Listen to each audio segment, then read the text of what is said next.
बिस्मिल्लाहिर्रहमानिर्रहीम। Third year class. आज हम डिस्कस करेंगे isothermal process and work done in expansion of an ideal gas. First of all, what is isothermal process? A process which takes place at constant temperature is called an isothermal process।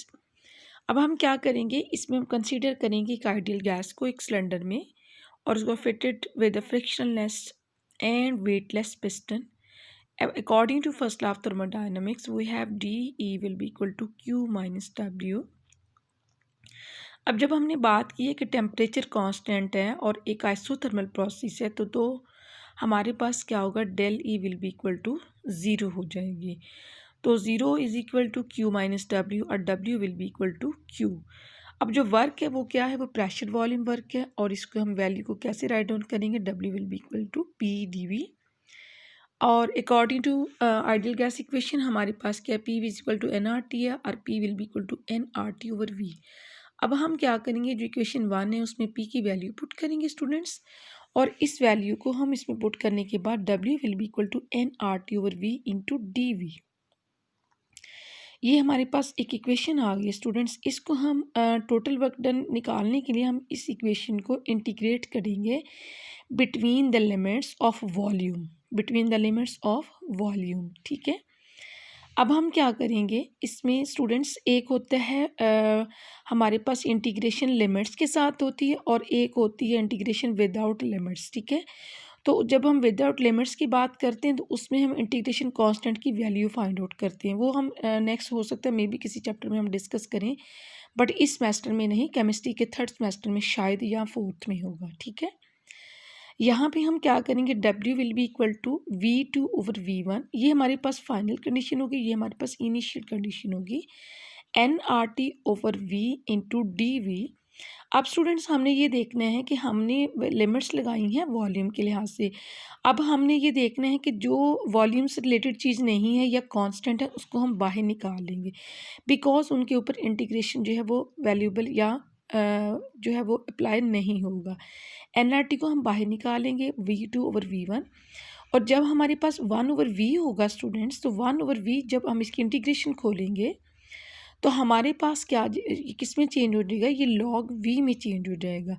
ठीक है, अगर 1 over P होगा तो log P लिख देंगे, अगर 1 over T होगा तो हम यहाँ पे लॉग T लिख देंगे। ठीक है, V2 over V1 as such होगा। अब जब हमने इस इंटीग्रेशन को जब इसको खोलना है तो हम ये लिखेंगे, जो हमारे पास फाइनल कंडीशन होती है उसको हम पहले लिखते हैं, जो इनिशियल कंडीशन होती है स्टूडेंट्स उसको हम बाद में लिखते हैं। साइन कौन सा आएगा, माइनस आ जाएगा, NRT log of V2 minus log V1। According to mathematical formula हमें ये अंदाज़ा है कि जब माइनस में वैल्यू होती है लॉग तो उसको हम डिवीजन करते हैं, और जब हमारे पास लॉग जो प्लस में होता है तो हम क्या करते हैं, उसको मल्टीप्लाई करते हैं। So W will be equal to NRT log of V2 over V1। ये W हमारे पास क्या आ जाएगा स्टूडेंट्स, यहाँ पे हमने एक फैक्टर से मल्टीप्लाई किया है which is 2.303। LN stand for natural log, LN stand for natural log. जब हम इस लॉग को log टू द बेस 10 में कन्वर्ट करते हैं स्टूडेंट्स, LOG में कन्वर्ट करते हैं, देन हम एक फैक्टर से मल्टीप्लाई करते हैं जिसको हम कहते हैं 2.303 NRT log of V2 over V1। अब हमने इसी इक्वेशन को अगर लिखना है इन टर्म्स ऑफ प्रेशर तो हम क्या करेंगे, बॉयस लॉ को स्टूडेंट्स हम लिखेंगे बॉयस लॉ के मुताबिक P1 V1 is equal to P2 V2। तो हमारे पास P1 ओवर P2 किसके बराबर आ जाएगा, V2 over V1। So we can write W will be equal to NRT log of P1 over P2। तो ये दोनों में आ गया, वॉल्यूम के टर्म्स में भी आ गया और प्रेशर के टर्म्स में भी आ गया। ठीक हो गया। अब स्टूडेंट्स हमारे पास यहाँ पे नेक्स्ट हमारा आर्टिकल है स्टूडेंट्स, ये भी एक मैथमेटिकली मतलब ड्राइव्ड जो है वो इक्वेशन इसको हम कह लें। ये आपको इस तरह से भी आ सकता है जैसे है एडियाबेटिक प्रोसेस और adiabatic expansion of an ideal gas, या आपको आ सकता है कि prove that P V gamma is equal to constant. ये लास्ट में आप देखिएगा तो आपको क्लियर हो जाएगा। इस प्रोसेस में क्या होता है, जो एडियाबेटिक प्रोसेस होता है स्टूडेंट्स वो होता है जिसमें ना हीट एंटर होती है ना लॉस होती है। ठीक है, उसको हम क्या कहते हैं, एडियाबेटिक प्रोसेस कहते हैं। अब यहाँ पे भी हम बात करेंगे according to first law of thermodynamics, D E will be equal to Q minus W. अब इसमें हमने बात की कि ना तो हीट एंटर हो रही ना लूज हो रही, सो जो हमारा क्यू हो जाएगा वो किसके बराबर हो जाएगा, 0 हो जाएगा। So D E will be equal to minus W या D E plus W will be equal to 0। अब डब्ल्यू क्या है, यहाँ पे प्रेशर वॉल्यूम वर्क है, उसकी हम फिर वैल्यू पुट करेंगे, D E plus P D V will be equal to 0।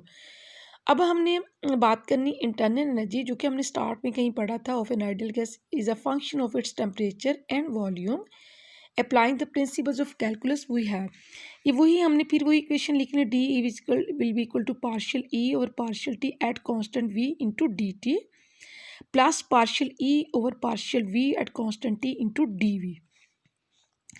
जब हमने C P minus C V is equal to are drive किया था स्टूडेंट्स, तो हमने यही चीज़ लिखी थी और वहाँ पे हमने इस इक्वेशन को टी डी जो है वो डिफ्रेंशिएट किया था with respect to temperature at constant I think so pressure के हिसाब से हमने इसको ड्राइव किया था, ठीक है। और हमने फिर जो है इसको क्या कहते हैं डी से डिवाइड भी किया था शायद। तो यहाँ पे हमने क्या करना है, पार्शियली और partial V constant T into D V, यानी ये वाली वैल्यू जो होगी इसको हम 0 कर देंगे for an ideal gas. Hence we have dE will be equal to partial E और partial T at constant V into dt। अब ये वाली वैल्यू हमने पीछे पढ़ा था कि rate of change of internal energy with respect to temperature at constant volume किसके बराबर होता है, CV के बराबर होता है। So we can write here dE will be equal to CV dot dt। अब हम क्या करेंगे स्टूडेंट्स, dE की वैल्यू हम यहाँ पे इस इक्वेशन में पुट कर लेंगे जो कि हमने यहाँ पे फाइंड आउट की है, CV dot dt। Putting this for 1 mole of the ideal gas, the pressure P is obtained from the ideal gas। P की वैल्यू पुट करेंगे यहाँ पे, RT ओवर V आ जाएगा, ये हम वैल्यू यहाँ पे पुट कर लेंगे प्रेशर में। Putting this value of pressure in equation, dividing this equation by T, यहाँ पे अगेन हम T से डिवाइड कर रहे हैं, ये देखिएगा CV dot D T over T आ जाएगा। यहाँ एक DT और दूसरा T, ये कटेंगे नहीं, बट यहाँ पे TT से कैंसिल हो जाएगा और हमारे पास ये चीज़ आ जाएगी स्टूडेंट्स। यहाँ पे हमने फिर लिमिट्स लगानी है और उसको डिफ्रेंशिएट करना है, ठीक है, सॉरी इंटीग्रेट करना है, डिफ्रेंशिएट नहीं इंटीग्रेशन करना है। For a process that takes students, एक बात जहन में रखिएगा, जब हम डिफरेंशियल इंटीग्रेशन टर्म यूज़ करते हैं तो हमारे पास डिफरेंशियल टर्म जो है वो ख़त्म हो जाती है। जैसे मैंने पीछे बात की थी कि 1 over V into D V है, तो हमने लॉग वी लिख दिया था। तो यहाँ पे भी जब हम इंटीग्रेट करेंगे टेम्परेचर और वॉल्यूम के लिमिट्स में के साथ, तो हमारे पास जो डी टी वो ख़त्म हो जाएगा और ये लॉग टी में कन्वर्ट हो जाएगा। ये नेक्स्ट देखिएगा आप,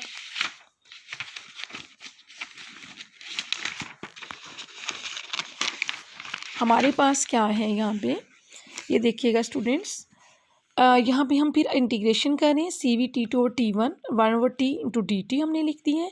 तो ये देखिए ये लॉग टी में चेंज हो गया, सिमिलरली ये 1 ओवर वी लॉग वी में चेंज होगा, डी वी ख़त्म हो गया, ठीक है। अब हम इसको खोल लेंगे सिमिलरली, जैसे हमने पीछे खोला था, log T two minus log T one plus R log of V two minus log V one. इसको हम नेगेटिव में है तो हम इसको डिवीजन में ले आएंगे, C V log of T two over T one plus R log of V two over V one will be equal to 0। अब हम according to general gas equation V है, जनरल गैस इक्वेशन आपको पता है कि हमारे पास एक होती है P V equal to N R T, या दूसरी हम टर्म यूज़ करते हैं P one V one over T one equal to P two V two over T two. अब हमने यहाँ पे टी टू और टी वन की वैल्यू पुट करनी है, ये निकाल लेंगे हम एक साइड पे। तो ये हमारे पास आ जाएगा P two V two over P one V one. इस वैल्यू को हम इधर पुट करेंगे, C V log of P two V two over P one V one plus R log V two, ये हमारा ऐसा आ जाएगा। अब स्टूडेंट्स इसको हम खोलेंगे, ये वाली वैल्यू जिसको हम खोलेंगे, ये देखिए C V log of P two over P one plus C V log V two over V one. ये देखिए जैसे मैंने आपको कहा था कि जब मल्टीप्लिकेशन होती है तो प्लस आ जाता है, या जब प्लस हो तो मल्टीप्लिकेशन आ जाती है लॉग की टर्म्स में। देखिए ये ऐसा चलेगा। अब इसमें जो कॉमन होगा उसको हम कॉमनली निकाल लेंगे, C V log of P two over P one, ये हमारा ऐसा चलेगा। यहाँ पे हमारे पास V two over V one, log of V two over V one common है, तो इसमें से सी वी बचेगा, इसमें से आर बचेगा, वो हमने ऐसा लिख दिया, ठीक है। C V log of P two P one, इसको अगर हम उस साइड पे ले जाएंगे स्टूडेंट्स, तो ये हमारा पास वैल्यू किस में आ जाएगी, माइनस में आ जाएगी। अब हमने क्या किया, इस माइनस को ख़त्म करने के लिए नेक्स्ट में हमने इसी स्टेप में हमने कर दिया स्टूडेंट्स, हमने वी वन जो है वो ऊपर ले गई हैं। जब माइनस ख़त्म मतलब हम करें या प्लस से माइनस की तरफ भी बाजू काट जाएँ तो हम लॉग वाली जो बाद में रकम होती है उसको हम उलट कर देते हैं। ये देखिए जैसे V2 ओवर V1 है तो यहाँ हमने V1 ओवर V2 कर दिया है। अब हमें पता है CP minus CV equal to किसी बराबर होता है R होता है। इस वैल्यू को हम कहाँ पे पुट करेंगे, R की जगह पुट करेंगे, जैसे हमने यहाँ पे कर दिया है CP। तो हमारे पास क्या आ गया स्टूडेंट्स, CP बच जाएगा यहाँ से।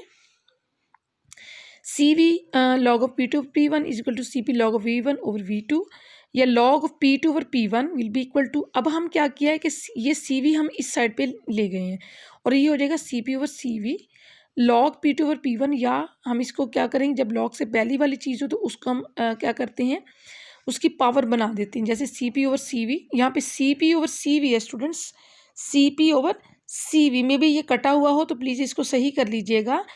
V1 ओवर V2 के ऊपर जो पावर है वो है CP ओवर CV।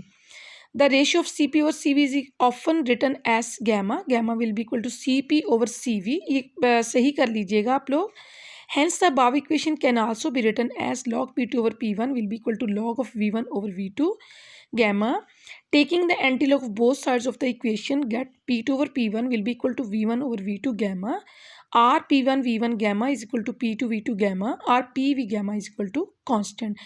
तो ये आपने बहुत अच्छे तरीके से राइट डाउन कर लेना है। मे भी ये आपको लॉन्ग क्वेश्चन आ जाए फाइनल में या मिड में, तो ये आपने दोनों CP minus CV is equal to R और स्टूडेंट्स ये PV gamma is equal to constant R, ये बहुत अच्छे तरीके से आप लोगों ने कर लेना है, ठीक है।